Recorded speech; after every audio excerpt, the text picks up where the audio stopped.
प्रदेश में 5वें चरण के लिए तूफानी चुनाव प्रचार। सीएम आज हमीरपुर, जालौन और झांसी का करेंगे दौरा। लखनऊ में भी करेंगे चुनाव प्रचार।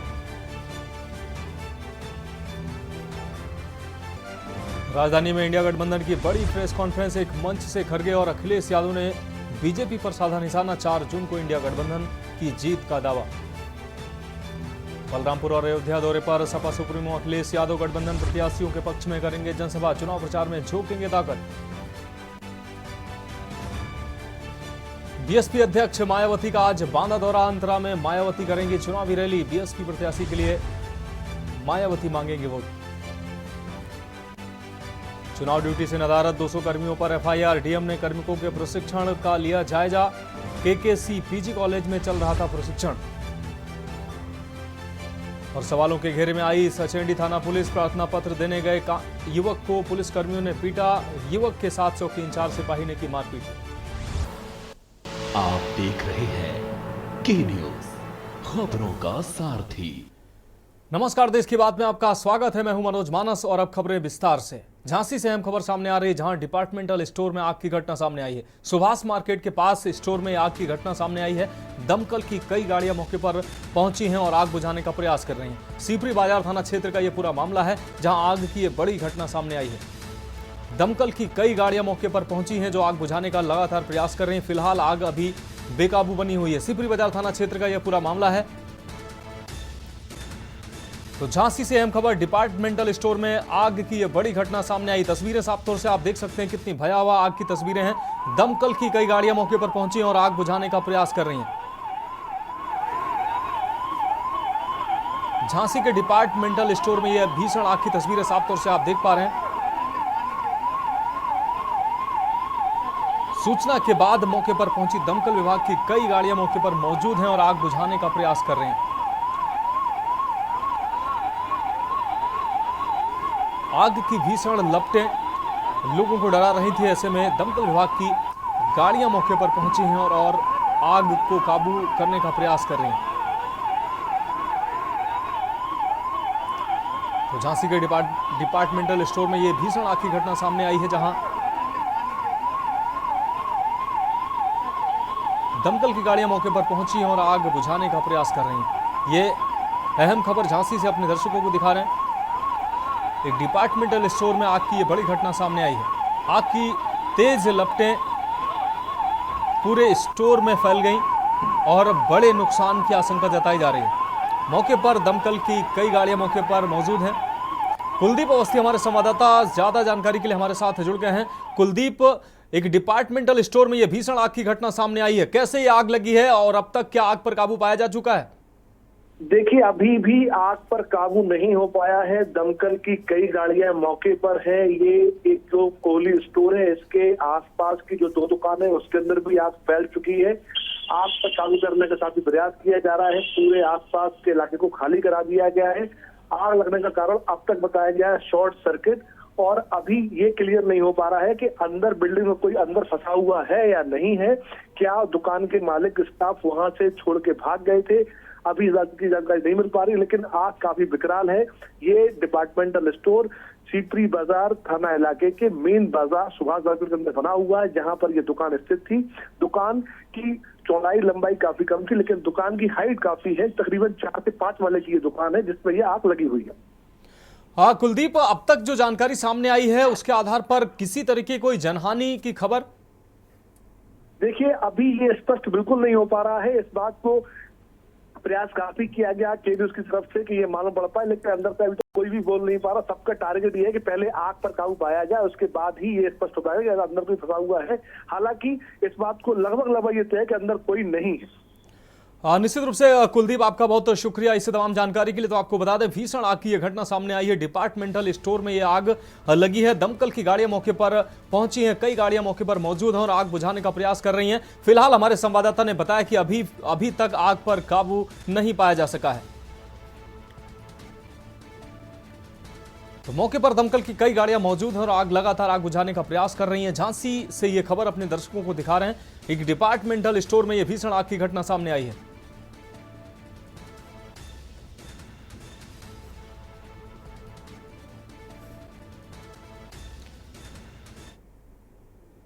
अब रुक करते हैं अगली खबर का। लखनऊ से अगली खबर है, जहां मालगाड़ी में अचानक आग की घटना सामने आई है। आपको बता दें, कोयले से भरी मालगाड़ी में आग लगी है। मलिहाबाद रेलवे स्टेशन पर रोकी गई है ट्रेन। कड़ी मशक्कत के बाद आग पर काबू पाया गया है। तो कोयले से भरी मालगाड़ी में आग की घटना सामने आई है। मलिहाबाद रेलवे स्टेशन पर रोकी गई है ट्रेन। कड़ी मशक्कत के बाद आग पर काबू पाया गया है। गर्मी का टाइम चल रहा है और ऐसी तमाम घटनाएं इस तरीके के देखने को मिल जाती हैं। खासकर कोयले से लदी जो मालगाड़ियां होती हैं, उनमें इस तरीके की घटनाएं अक्सर सामने आ जाती हैं और इसी कड़ी में ये घटना सामने आई है। आपको बता दें, कोयले से भरी लदी मालगाड़ी में यह आग की घटना सामने आई है। कड़ी मशक्कत के बाद आग पर काबू पाने का प्रयास किया गया है। फिलहाल आग पर काबू पा लिया गया है। लखनऊ से यह खबर अपने दर्शकों को दिखा रहे हैं। मालगाड़ी में अचानक आग की घटना सामने आई है। कोयले से भरी मालगाड़ी में यह आग की घटना सामने आई है। मलिहाबाद रेलवे स्टेशन पर रोकी गई ट्रेन और फायर फाइटर्स के द्वारा आग बुझाने का प्रयास किया गया। फिलहाल आग पर काबू पा लिया गया है। तस्वीरें साफ तौर से आप देख पा रहे हैं। लखनऊ से यह खबर अपने दर्शकों को दिखा रहे हैं। मालगाड़ी में आग की घटना सामने आई है।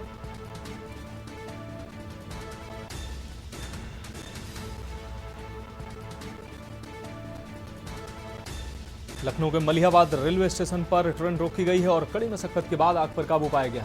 कोयले से लदी थी ये मालगाड़ी, जिसमें आग की घटना सामने आई है। लखनऊ से ये खबर।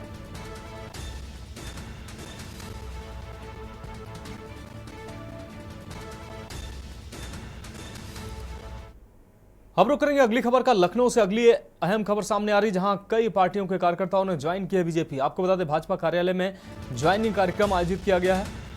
भाजपा प्रदेश अध्यक्ष भूपेंद्र चौधरी ने इन सभी नेताओं को बीजेपी की सदस्यता दिलाई है। राम कुमार के साथ बड़ी संख्या में लोग भाजपा में शामिल हुए हैं। तो कई पार्टियों के नेताओं ने भाजपा ज्वाइन की है। लखनऊ से अहम खबर, कई पार्टियों के कार्यकर्ताओं नेताओं ने भाजपा ज्वाइन किया है। ज्वाइनिंग कार्यक्रम लखनऊ में भाजपा कार्यालय में आयोजित किया गया, जिसमें भाजपा प्रदेश अध्यक्ष भूपेंद्र चौधरी ने इन सभी नेताओं को भाजपा की सदस्यता दिलाई है। राजकुमार के साथ बड़ी संख्या में लोग भाजपा में शामिल हुए हैं। कई पार्टियों के नेताओं ने बीजेपी की सदस्यता ली है और प्रदेश अध्यक्ष भूपेंद्र चौधरी ने भाजपा प्रदेश कार्यालय में लोगों को सदस्यता दिलाई है।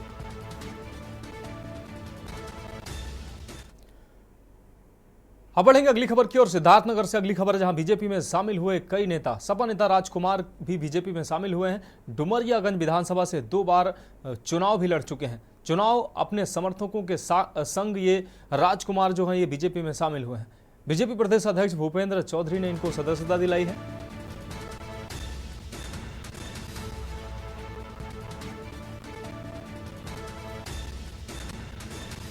डुमरियागंज विधानसभा से 2 बार चुनाव भी लड़ चुके हैं। अपने समर्थकों के साथ बीजेपी में शामिल हुए हैं। तो सिद्धार्थनगर से अहम खबर, बीजेपी में शामिल हुए कई पार्टियों के नेता। सपा नेता राजकुमार बीजेपी में शामिल हुए। अपने समर्थकों के साथ बड़ी संख्या में भाजपा की उन्होंने सदस्यता ली है। डुमरियागंज विधानसभा से 2 बार चुनाव भी राजकुमार लड़ चुके हैं। अपने समर्थकों के साथ बीजेपी में शामिल हुए हैं। राजकुमार जो सपा से 2 बार चुनाव भी लड़ चुके हैं और कदावर नेता माने जाते हैं। सिद्धार्थनगर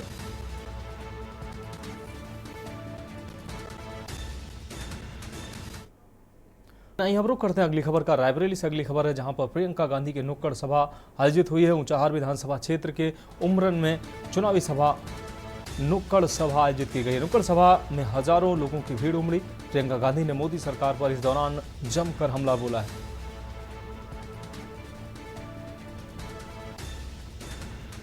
तो प्रियंका गांधी रायबरेली में लगातार चुनावी सभाएं कर रही। नुक्कड़ सभाओं के द्वारा भाई राहुल गांधी के लिए चुनावी माहौल तैयार कर रही। रायबरेली में प्रियंका गांधी की यह नुक्कड़ सभा, ऊंचाहार विधानसभा क्षेत्र के उमरन में यह नुक्कड़ सभा आयोजित की गई, जिसमें हजारों की संख्या में कांग्रेस कार्यकर्ता एकत्रित हुए।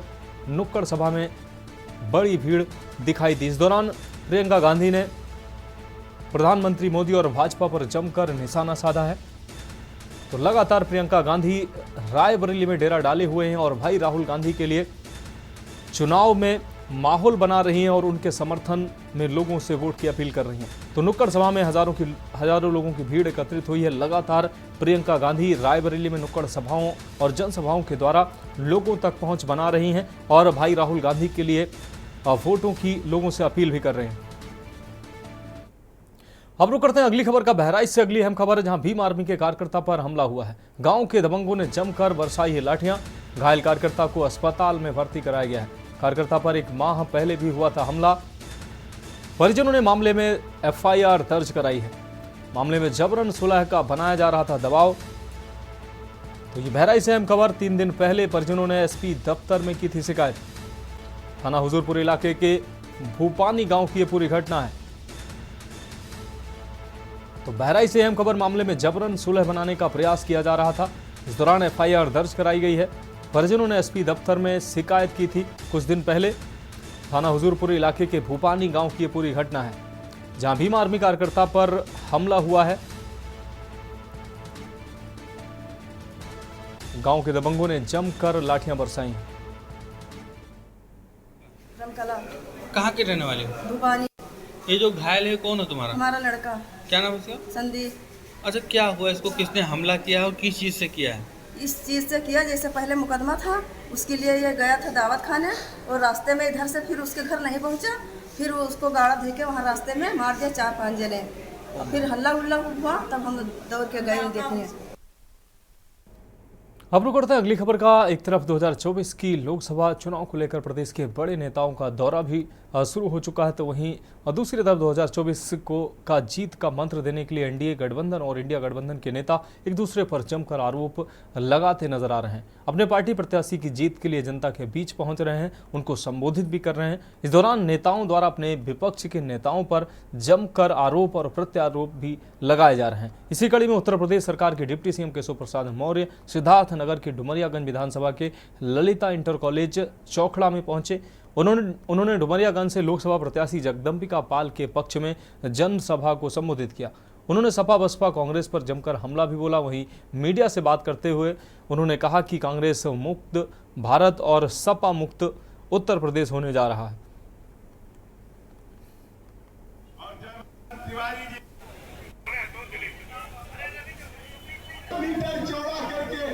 नगर सहित यूपी की जनता ने साइकिल को ध्वस्त करने, बच्चे को मरोड़ने, हाथी को खदेड़ने का फैसला किया है।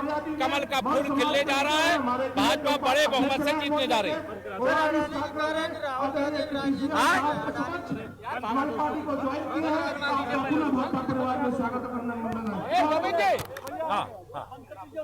क्या सवाल पूछा?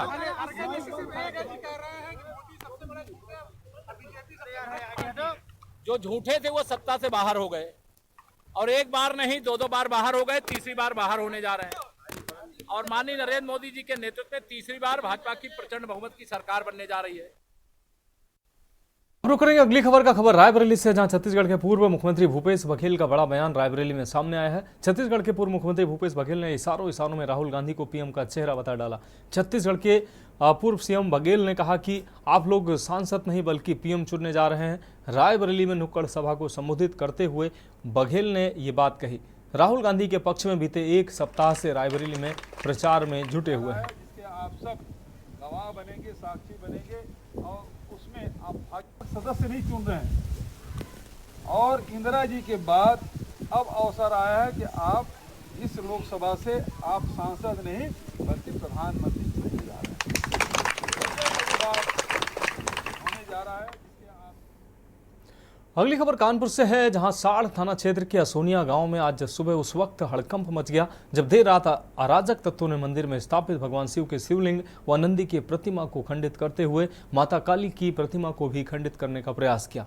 वहीं सुबह जब ग्रामीण मंदिर में पूजा अर्चना के लिए पहुंचे तो उन्होंने भगवान शिव के शिवलिंग व नंदी की प्रतिमा को खंडित देख इस मामले की जानकारी पुलिस को दी। जहां मौके पर पहुंची पुलिस ने मामले की जांच करते हुए तत्काल प्रभाव से मंदिर में नई मूर्तियां स्थापित करवाई। मामले में ग्रामीणों ने बताया कि बीती देर रात कुछ अराजक तत्वों ने मंदिर में स्थापित शिवलिंग व नंदी के प्रतिमा को खंडित कर दिया था, जिसकी जानकारी ग्रामीणों ने पुलिस को दी। फिलहाल पुलिस ने मंदिर में नई मूर्तियां स्थापित करवा दी हैं। वहीं पुलिस मामले की जांच पड़ताल में जुट गई है।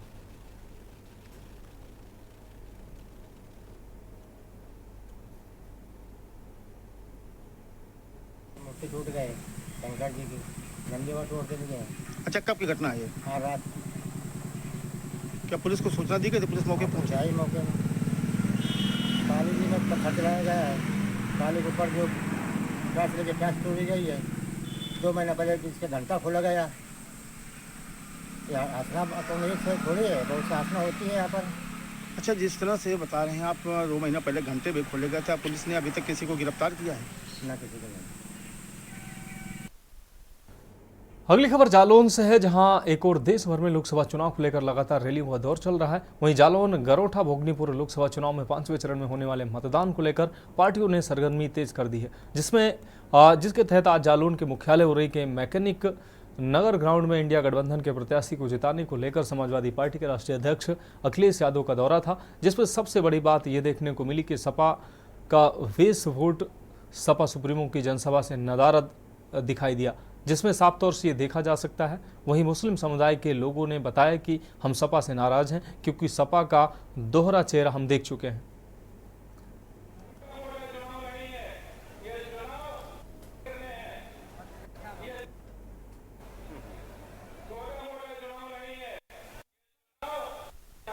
वो पिछली बार क्या है कि अखिलेश यादव जी आए थे, तो जो है दीपराज गुर्जर का जिला अध्यक्ष कहाँ आए थे। उसके बाद जो हम लोगों ने जो मांग रखी थी, हमारे मरहूम कमर अहमद साहब की जो है इंतकाल हो गया था, उनके यहाँ भी जो है बुलाने था, मगर जो है इंद्रजीत सिंह यादव कहाँ गए, उसी के थोड़े 4 कदम होते हुए कमर अहमद कहाँ नहीं गए। इसलिए हमने अल्पसंख्यक समाज यानी मुस्लिम समाज का जो है उससे बहुत नाराज है। अच्छा नौशाद जी, 5वें चरण का चुनाव होना है अपने यहाँ, और हम तो देना नहीं चाहते उनको। अच्छा, क्यों?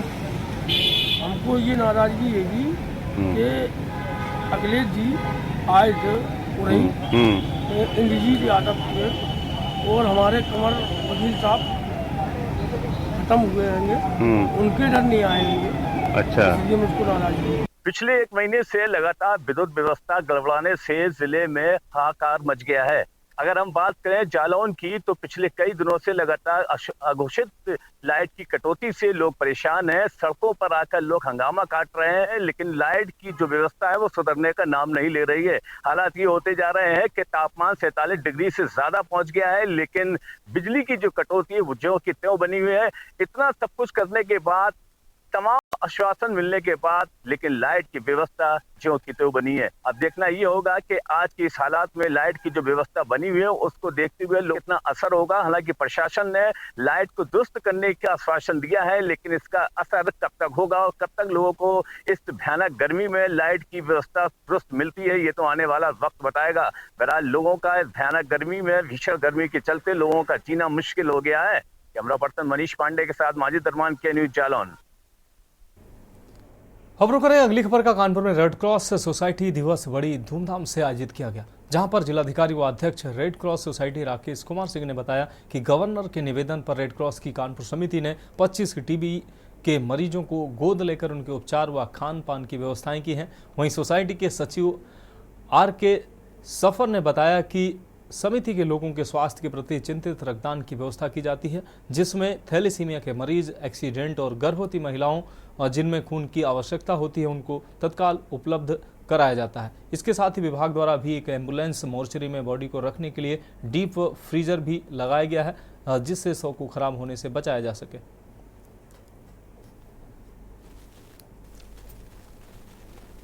नंबर पे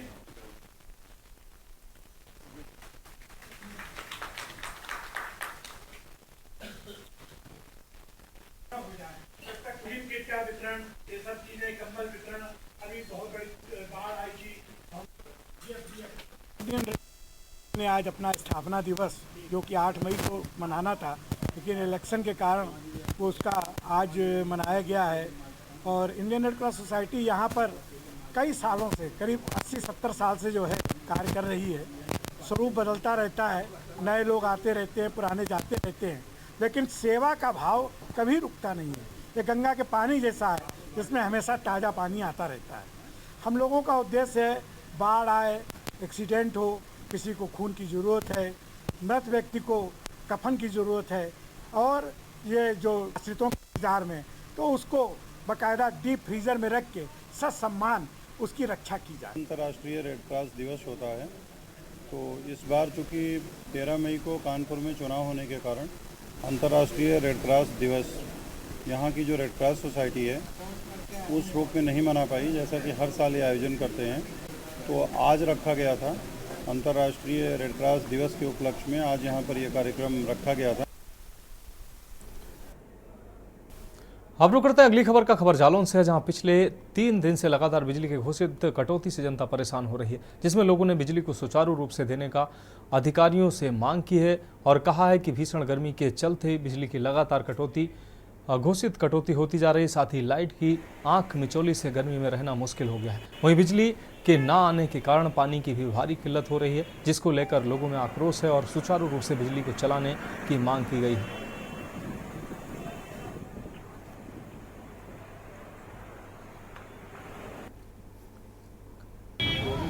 व्यवस्था को लेकर मामला ये है कि बिजली आ तो रही नहीं है अभी इस समय सही से।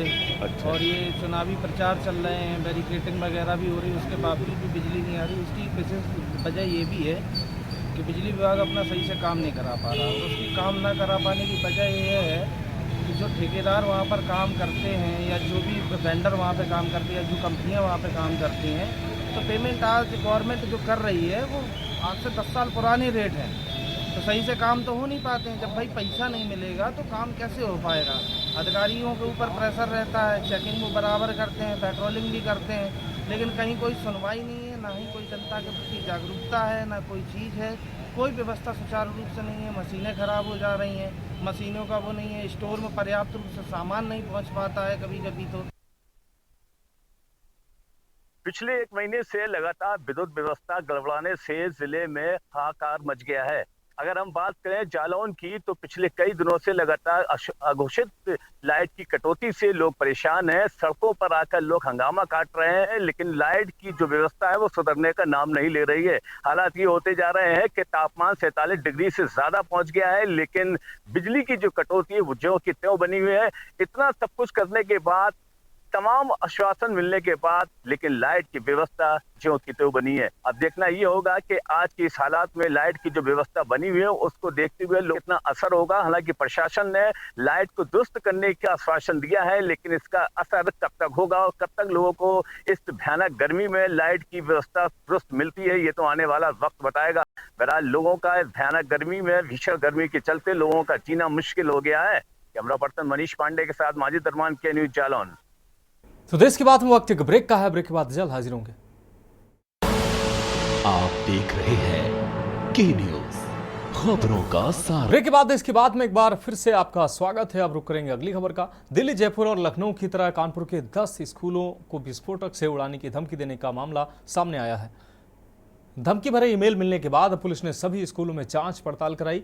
इस दौरान कुछ स्कूलों ने निजी स्तर पर सुरक्षा व्यवस्था भी बढ़ा दी है। ईमेल की प्राथमिक जांच में पता चला है कि इसमें रूस का सर्वर इस्तेमाल हुआ है। पुलिस के मुताबिक और जानकारी जुटाई जा रही है। पुलिस के मुताबिक बर्रा स्थित KDMA स्कूल, नौवस्था के गुलमोहर स्कूल, नजीराबाद के सनातन धर्म मंदिर स्कूल समेत 10 स्कूलों को मंगलवार को बम से उड़ाने की धमकी मिली।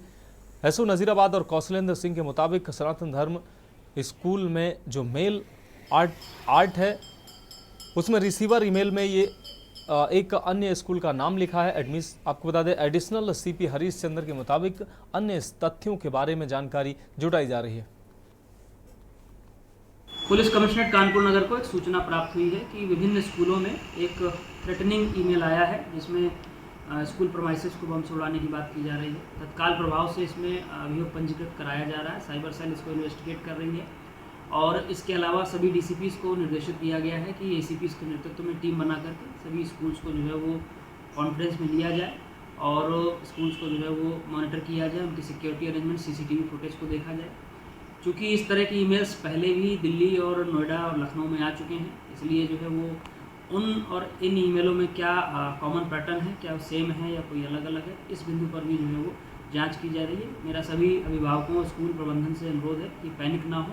इस तरह के मेल्स पहले भी आए थे, हम लोग अपना पूरा सिक्योरिटी प्रिकॉशंस ले रहे हैं। एक्चुअली ये स्कूल्स के कुछ मैसेजेस CBSE के ग्रुप में पड़े थे कि उनके स्कूल में कुछ ऐसे आपत्तिजनक मेल आई हुई है। तो जब हमने ग्रुप में देखा तो हमने भी अपनी मेल चेक करी शाम को, वही करीब 8 बजा होगा रात का।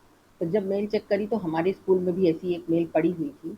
उसकी फिर हमने SO नवस्ता को सूचना दी, तो वो रात में आए भी, उनके यहाँ से 2-3 लोग आकर के स्कूल को पूरा चेक करके गए।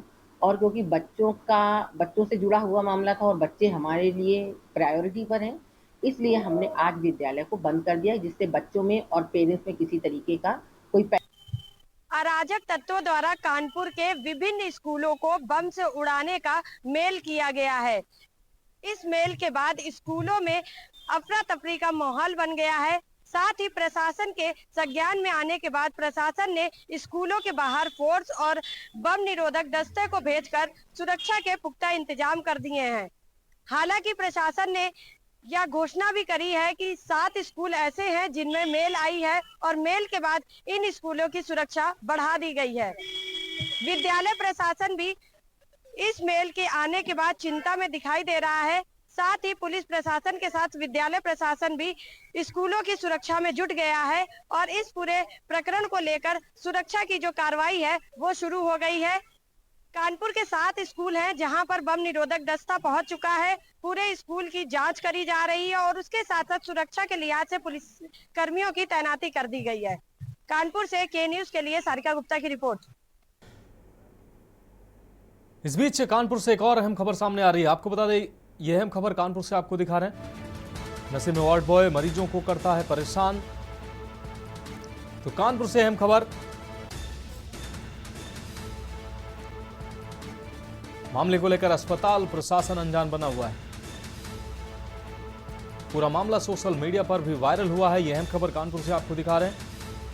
कानपुर के उर्सला अस्पताल का यह पूरा मामला है। आपको बता दें, कानपुर के उर्सला अस्पताल का पूरा मामला, सरकारी अस्पताल के हाल बेहाल नजर आ रहे हैं। अस्पताल में कर्मचारी की हालत बद से बदतर नजर आ रही है। ड्यूटी के दौरान नशे में धुत मिला है वार्ड बॉय। नशे में वार्ड बॉय मरीजों को करता रहा परेशान। तस्वीरें साफ तौर से आप देख पा रहे हैं। ये उर्सला अस्पताल का कर्मचारी है, वार्ड बॉय है, जो नशे में धुत नजर आ रहा है और लगातार ये मरीजों को परेशान भी करता रहा। मामले को लेकर अस्पताल प्रशासन अनजान बना हुआ है। ये तस्वीरें बयां कर रही हैं कि अस्पताल की हालत कैसी है। पूरा मामला सोशल मीडिया पर भी वायरल हो रहा है। कानपुर के उर्सला अस्पताल की ये तस्वीरें अपने दर्शकों को दिखा रहे हैं, जहां पर मरीजों के साथ लगातार इस तरीके की घटनाएं सामने आती हैं कि अभद्र व्यवहार किया जाता है। अब आप खुद देख सकते हैं, जब अस्पताल का स्टाफ, वार्ड बॉय नशे में ऐसे पड़े रहेंगे तो मरीजों का क्या होगा, मरीजों के साथ व्यवहार कैसा होगा। कानपुर में सरकारी अस्पतालों का बेहाल है हाल। ये वार्ड बॉय उर्सला अस्पताल की तस्वीरें, जहां वार्ड बॉय नशे की हालत में, हाथ में शराब की बोतल भी लिए हुए नशे की हालत में आप देख सकते हैं।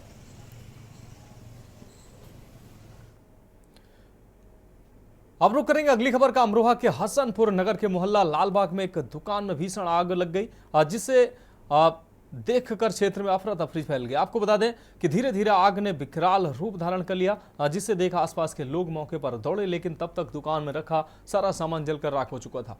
आपको बता दें कि पूरा मामला हसनपुर के मोहल्ला लालबाग का है, जहां पर राशिद अली की मोबाइल की दुकान में शॉर्ट सर्किट से अचानक आग लग गई, जिसमें रखा लाखों का सामान जलकर राख हो गया। सूचना पाकर मौके पर पहुंची दमकल विभाग की टीम ने कड़ी मशक्कत के बाद आग पर काबू पाया।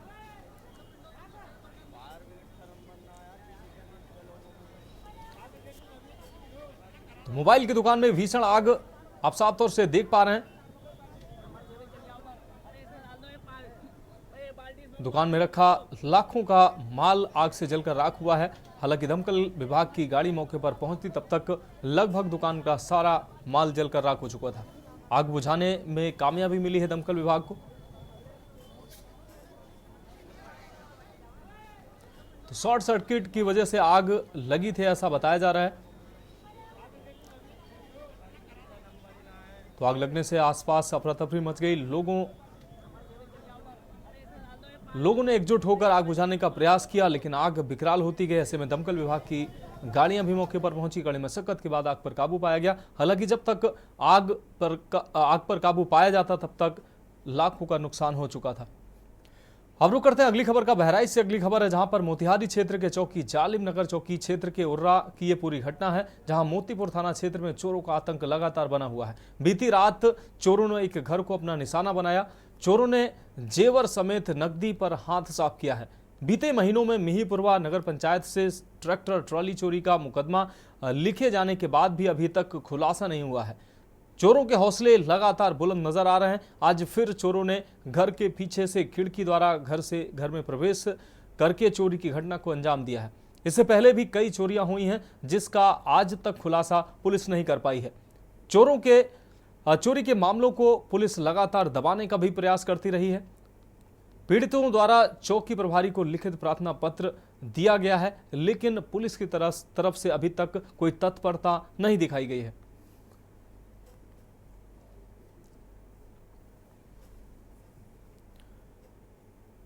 तो बहराइच में चोरों का आतंक लगातार जारी है। लगातार चोरी की घटनाएं सामने आ रही हैं। हालांकि पुलिस कई घटनाओं के खुलासे पुलिस ने किए हैं, लेकिन तमाम ऐसे मामले हैं जहां पुलिस ने अभी तक खुलासे नहीं किए हैं और कई मामलों में चोरी की कई घटनाओं में पुलिस की तत्परता भी नजर नहीं आती है। अब रुक करते हैं अगली खबर का। खबर झांसी से है, जहां झांसी में सीएम योगी का रोड शो है और रोड शो के लिए झांसी के शहर क्षेत्र में दुकानों के बाहर लगे टीन शेड हटा दिए गए हैं। इस बात से व्यापारी भी नाराज नजर आ रहे हैं। जानकारी मिलते ही गठबंधन नेता लोकसभा उम्मीदवार प्रदीप जैन आदित्य मौके पर पहुंच गए। उन्होंने व्यापारियों के नुकसान की भरपाई की बात कही।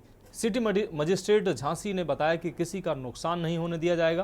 प्रशासन सभी के साथ में है और सबके नुकसान की पूर्ति की क्षति की जाएगी। तो सभी के नुकसान की क्षतिपूर्ति करने की बात प्रशासन के द्वारा कही गई है। सीएम के रोड शो से पहले ये टीन शेड हटाए गए हैं, जिससे व्यापारी खासतौर से नाराज नजर आए, लेकिन व्यापारियों को समझाया गया। मौका पाकर इसमें राजनीति भी शुरू हुई। गठबंधन के प्रत्याशी भी मौके पर पहुंचे।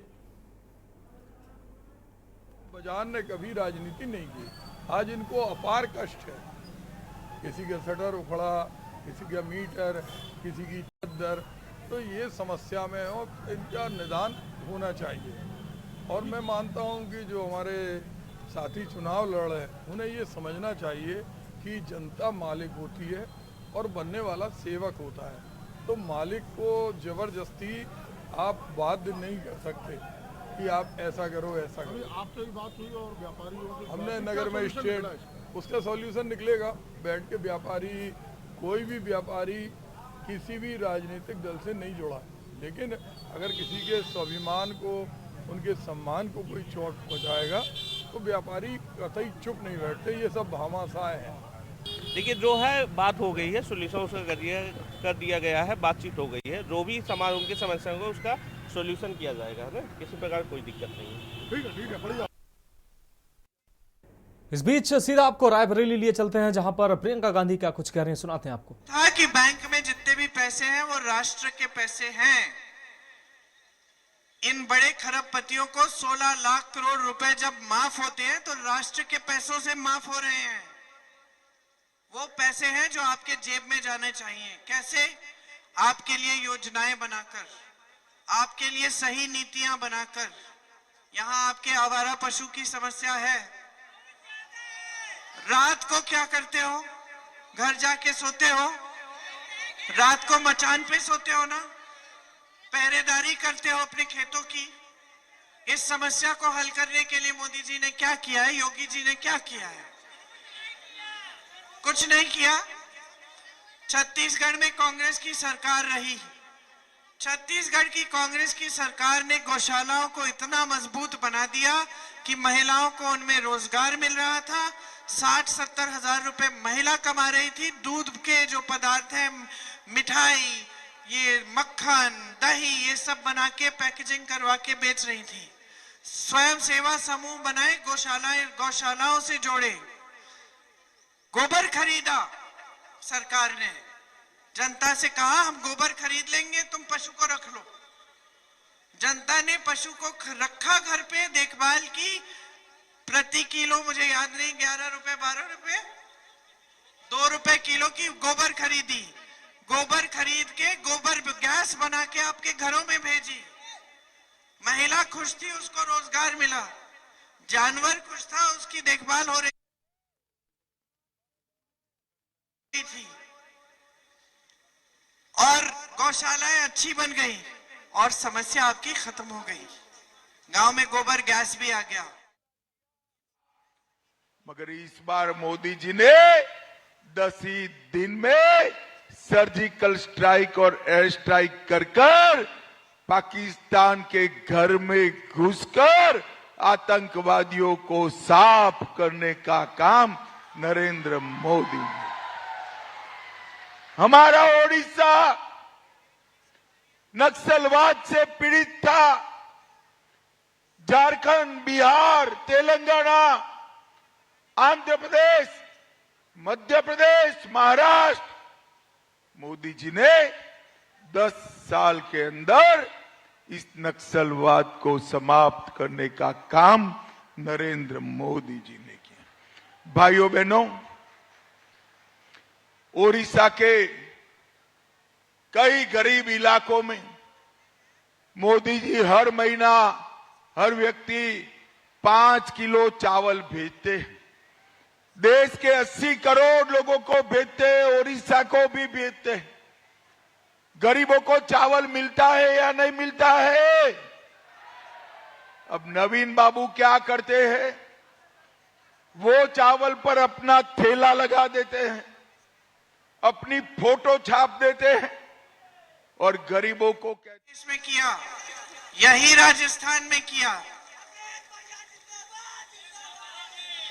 जहां जहां हमारे प्रदेश सरकार है वहां पुराना पेंशन मिल रहा है, कर्मचारियों को पुराना पेंशन मिल रहा है। ये होती है सही नीतियां।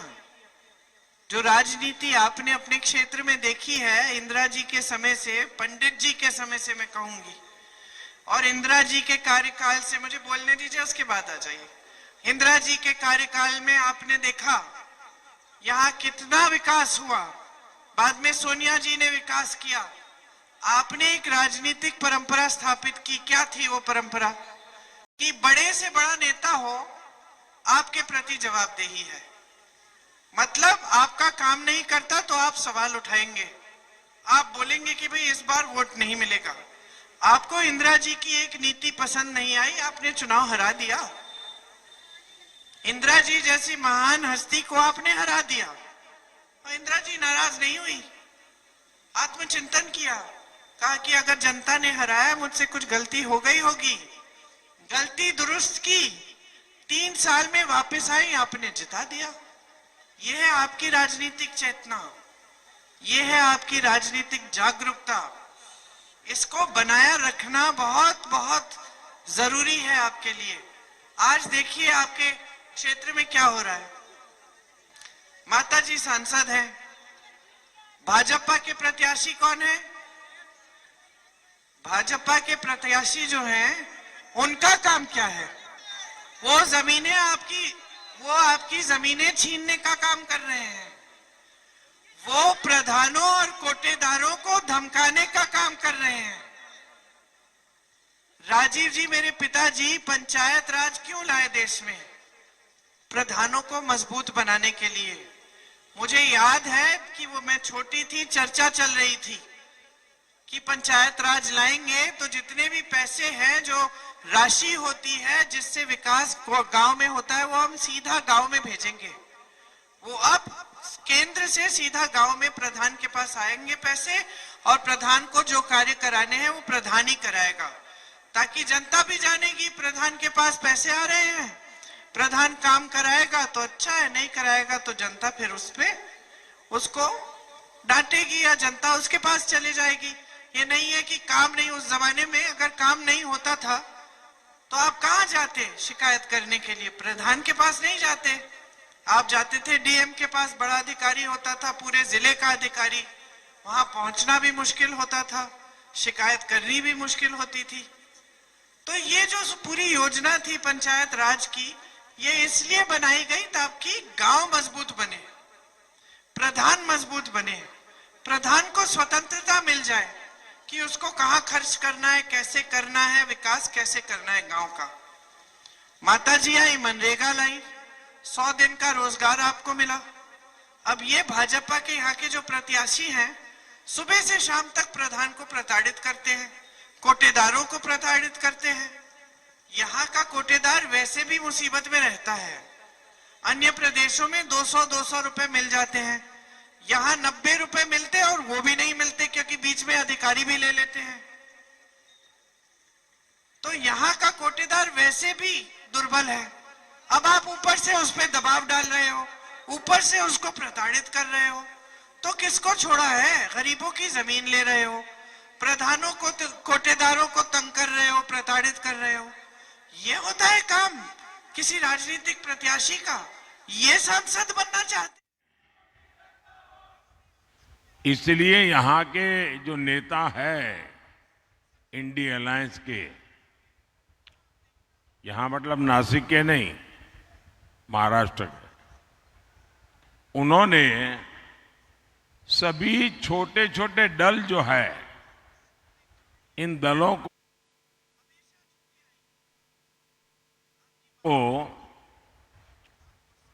ये सुझाव दिया है कि चुनाव समाप्त होने के बाद इन सभी छोटी पार्टियों ने कांग्रेस में मर्जर कर देना चाहिए, यानी अपने अपने शटर बंद कर देने चाहिए, क्योंकि उनको लगता है कि अगर ये सभी दुकानें उस दुकान में मिल जाएगी तो शायद इतना नंबर हो जाए ताकि वो मान्य विपक्ष बन जाए। ये हाल है इनका। साथियों, ये नकली शिवसेना,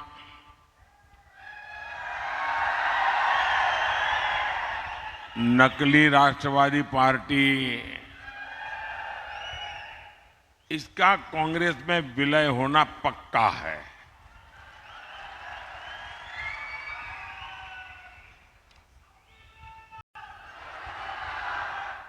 और जब ये नकली शिवसेना का कांग्रेस में विलय हो जाएगा, मुझे सबसे ज्यादा याद बाला साहब ठाकरे की आएगी, क्योंकि बाला साहब जी कहते थे जिस दिन लगा कि शिवसेना कांग्रेस बन गई है, उस दिन शिवसेना समाप्त कर दूंगा। मतलब अब नकली शिवसेना का अता पता भी रहने वाला नहीं है। और मुझे लगता है ये जो विनाश हो रहा है, ये बाला साहब को सबसे ज्यादा दुखी करता होगा। साथियों, नकली शिवसेना ने बाला साहब के हर सपने को चूर चूर कर दिया है। बाला साहब ठाकरे का सपना था अयोध्या में भव्य राम मंदिर का निर्माण हो।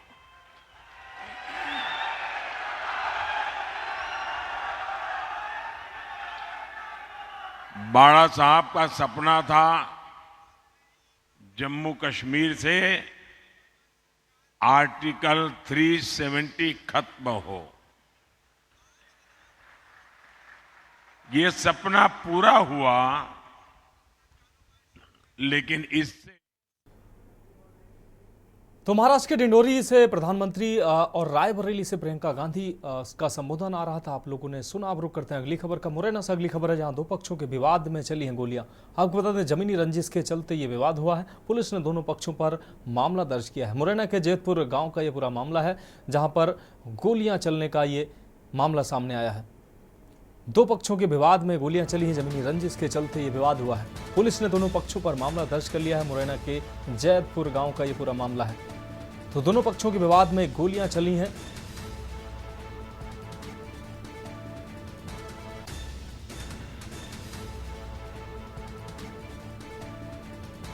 तो मुरैना के जैतपुर गांव का यह पूरा मामला है, जहां दो पक्षों के विवाद में जमकर गोलियां चली हैं। दो पक्षों के विवाद में ये गोलियां चलने की घटना मध्य प्रदेश के मुरैना से सामने आई है। जमीनी रंजिश के चलते ये विवाद हुआ और विवाद में गोलियां चली हैं। पुलिस ने दोनों पक्षों पर मामला दर्ज किया है। तस्वीरें साफ तौर से आप देख पा रहे हैं, जमीनी विवाद को लेकर ये गोलियां चलती नजर आ रही हैं। दो पक्षों में विवाद हुआ, उसके बाद जमीनी विवाद संघर्ष में बदल गया और गोलियां चलने की नौबत आ गई। तो मध्य प्रदेश के मुरैना से ये खबर आपको दिखा रहे हैं। दो पक्षों में जमीनी विवाद देखते देखते खूनी संघर्ष में बदल गया और गोलियां चली दोनों पक्षों के बीच में।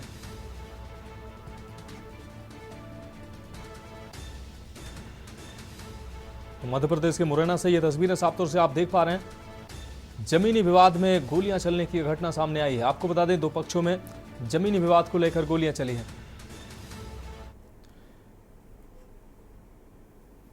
देश की बात में अब रुक करते हैं अगली खबर का। खबर यमुनानगर से है, जहां पर रदौर में पहुंचे भाजपा किसान मोर्चा प्रदेश अध्यक्ष सुखविंदर सिंह मांढी ने गुरनाम सिंह चढ़ूनी के इनेलो को समर्थन देने के सवाल पर कहा कि किसान संगठनों का कर्तव्य किसानों की मांगों व उनकी आवाज को बुलंद करना है। किसी राजनीतिक संगठन को समर्थन करने का अर्थ उन किसानों की भावनाओं को आहत करने का कार्य है, जिनके कंधों पर बंदूक रखकर कुछ लोग अपनी राजनीति चमका रहे हैं, जिससे देश का माहौल भी बिगड़ रहा है। ऐसे में उनसे जुड़े किसान भी खुद को ठगा से महसूस करते हैं।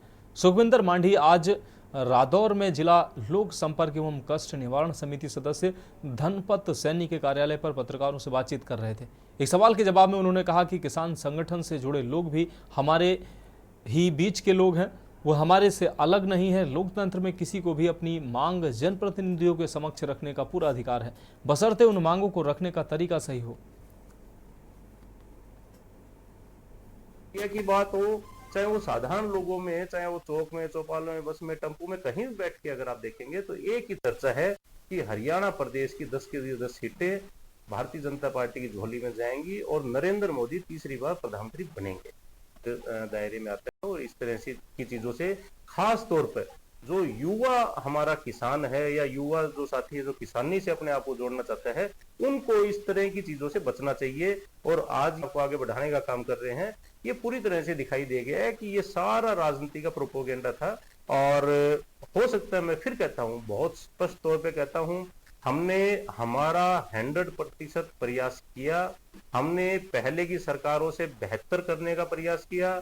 अगर देखेंगे तो उनसे हमने बहुत बेहतर। पिछले एक महीने से लगातार विद्युत व्यवस्था गड़बड़ाने से जिले में हाहाकार मच गया है। अगर हम बात करें जालौन की, तो पिछले कई दिनों आज अगर चाहे वो मीडिया की बात हो, चाहे वो साधारण लोगों में, चाहे वो चौक में, चौपालों में, बस में, टेम्पू में, कहीं भी बैठ के अगर आप देखेंगे तो एक ही चर्चा है कि हरियाणा। अब रुक करेंगे अगली खबर का यमुनानगर से। बीती रात जगाधारी क्षेत्र में गांव खरवान के पास भगवानपुर मोड़ पर तेज गति से आ रही एक कार अनियंत्रित होकर पेड़ से टकरा गई। कार के परखच्चे उड़ गए। आपको बता दें, जानकारी के अनुसार इस हादसे में एक युवक की मौत हो गई, जबकि उसके दो साथी गंभीर रूप से घायल हो गए। उनका निजी अस्पताल में इलाज चल रहा है। जगाधारी के सेक्टर 18 निवासी 30 वर्षीय विकास कुमार अपने दोस्तों के साथ किसी काम से दादूपुर गया हुआ था। कार से वापस लौटते समय रफ्तार अधिक होने की वजह से कार अनियंत्रित होकर सड़क किनारे खड़े पेड़ से जा टकराई। कार की गति का अंदाजा इससे लगाया जा सकता है कि पेड़ से टकराकर उसका आगे का हिस्सा पूरी तरह से क्षतिग्रस्त हो गया।